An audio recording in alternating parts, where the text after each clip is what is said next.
Hi, and welcome to Eric Blackman Guitar.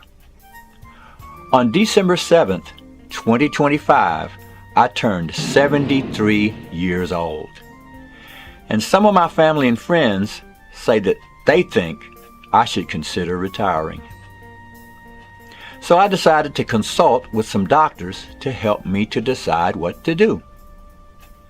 And as I thought, 4 out of 5 doctors agree that at my age, I should slow down and take it easy. Guess we know what that means. I'm gonna have to party with doctor number 5. So hang on for more to come. Thanks for watching Eric Blackman Music.